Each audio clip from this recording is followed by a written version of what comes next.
100 సంవత్సరాల తరువాత excuse me, గిన్నెల సబ్బు తెచ్చా, గిన్నెలు కడుగుతురా. ఏంటి రోజు రోజుకి రెచ్చిపోతున్నావు? అయినా నా ఇంట్లో నీ డామినేషన్ ఏంటి? ఉంటే గింటే నా డామినేషన్ ఉండాలి గానీ నువ్వు చెప్తే సబ్బుతో కడగాలనా? నేను విమ్ జెల్తో కడుగుతా, నా డామినేషన్ ఉండాలా? స్టాప్. ఇంట్లో ఒక్క పని చేయడం చేత కాదు. ప్లేట్ చూడు ఎంత వరస్ట్ గా ఉందో. ఇంకేం నేర్పించారు మీ అమ్మా నాన్న? అయినా పెళ్లికి ముందు అన్ని నేర్చుకోవాలని తెలీదా? ఇంకో ప్లేట్ తీసుకొని తిని బుజ్జోడా. ఛీ, అయినా నువ్వెప్పుడు ఇంతే. అయినా నువ్వు నా మనసు ఎప్పుడు అర్థం చేసుకున్నావు? అర్థం చేసుకుని ఉంటే తెలుసుండేది. ఇటు కూర్చో అమ్మాయి. ఏమన్నావురా ఈ అమ్మాయిని? ఇంకెందుకు అన్నం లేసం పెట్టి చంపేసాయి, రోజు ఏడిపించే బదులు.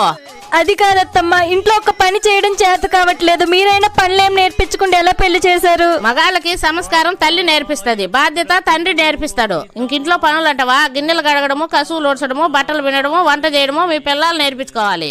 సరే.